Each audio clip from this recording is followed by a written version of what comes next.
A feared rancher guns down the town's sheriff and deputies in cold blood, and no one dares to stop him. Then, two strangers ride in with a simple rule: the law will be obeyed, or someone will die. In a town ruled by fear, a new kind of justice is about to take over. The story follows Virgil Cole and Everett Hitch, two seasoned lawmen who have ridden together for over a decade after Everett once backed Virgil in a gunfight. When I and my 8-gauge backed him up in a showdown. A former West Point graduate who left the Army to find his own path, Everett now serves as Virgil's loyal partner as they travel from town to town restoring order, only drawing their guns when the law allows it. Their journey brings them to Appaloosa, a town terrorized by powerful rancher Randall Bragg, who rules through fear. After Bragg murders the sheriff and his deputies for trying to arrest his men, the desperate town leaders hire Virgil and Everett to arrest the men that murdered Clayton Poston, agreeing to Virgil's strict, unquestioned authority. Order is tested almost immediately when two of Bragg's men cause chaos in a saloon. When they refuse to stand down and reach for their guns, Virgil shoots them without hesitation, while Everett takes down a third man who joins the fight. Just like that, the new marshals make it clear: Appaloosa now answers to them. The next day, Bragg rides into town with his gang and meets Virgil and Everett in a tense saloon standoff. He hints at a possible understanding, but Virgil refuses, especially since the former Marshal, his friend, was killed under Bragg's rule. The confrontation ends with Virgil laying down a firm order. Bragg and his men are no longer allowed to carry weapons inside town limits. Around the same time, Allie French arrives by train with only $1 to her name. Both men are drawn to her, but Everett steps aside when he sees Virgil's interest.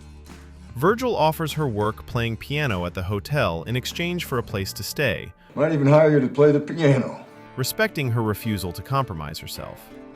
Later, when suspicious riders are spotted overlooking Appaloosa, the two lawmen ride out to confront them, and Virgil reinforces his authority with a blunt warning, making it clear that Bragg holds no power in or around the town anymore. If you are enjoying this recap, make sure to hit the like button. One night in a saloon, Virgil's temper explodes when a man swears in front of Allie. Get out of here. He beats the man so badly that Everett has to drag him off, revealing how rigid Virgil's sense of right and wrong truly is.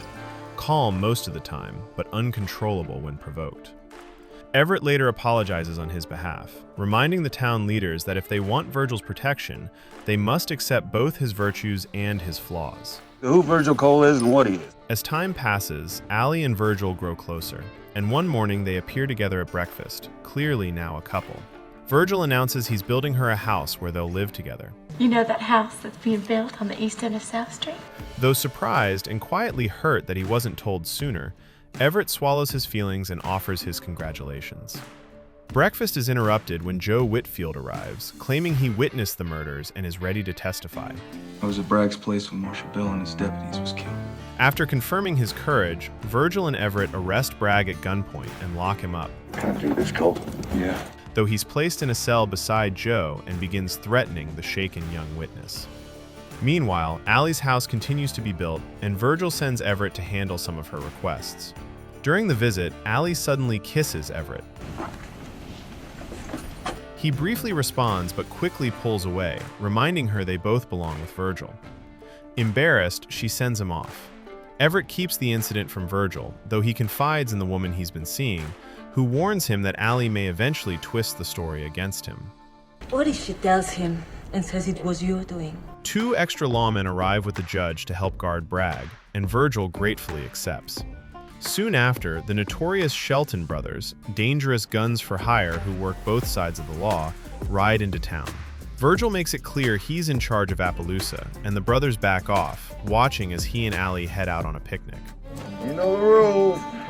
At trial, Bragg's men defend him, but Joe's testimony seals his fate. Mr. Bragg shot Marshal Bell. Not even Bragg's confident speech can save him. The judge orders Joe to leave town for his safety and sentences Bragg to hang in another city. The train journey begins without incident, but it comes to a halt to take on water. In that quiet moment, the Shelton brothers emerge from the dry riverbed beneath the tracks, revealing that they have Allie bound to a horse. They threaten to kill her unless Bragg is set free. Any sign of trouble from anyone, and Mackey gives her both barrels. After a painful hesitation, Virgil agrees to release his prisoner, though the brothers keep Allie until they choose to return her. Furious at losing Bragg, Virgil immediately sets off on foot to track them, while Everett rides the train back to town to secure horses. Subscribe to the channel before watching ahead. A day later, after Virgil has trailed them across the land on foot, he reunites with Everett, and together they pursue the group on horseback. As they close in, they spot a band of Indians approaching. At the same time, they witness Allie bathing naked in a river with Bragg nearby. The sight unsettles both men, but their focus quickly shifts to the imminent danger. The Indians attack, and Virgil and Everett fight them back, even shooting one of the attackers' horses during the clash. Virgil calls a temporary truce with the Shelton brothers until they're safely out of ambush range. During the tense wait, Allie claims regret and fear, but when she accuses Everett of coming on to her, He tried to put his hands on me when I showed him our house. he denies it. And Virgil makes it clear he trusts Everett. Expecting another attack that never comes, Everett offers Bragg's prized horse to the Indians as a peace offering, and the group moves on. They later reach a small town where the final showdown is set. As they prepare, Everett reflects that Allie isn't immoral. She simply attaches herself to the strongest man, and that can change. When neither one of us are around, she loves rain. Despite this, Virgil insists he loves her and wants her. I like being with her.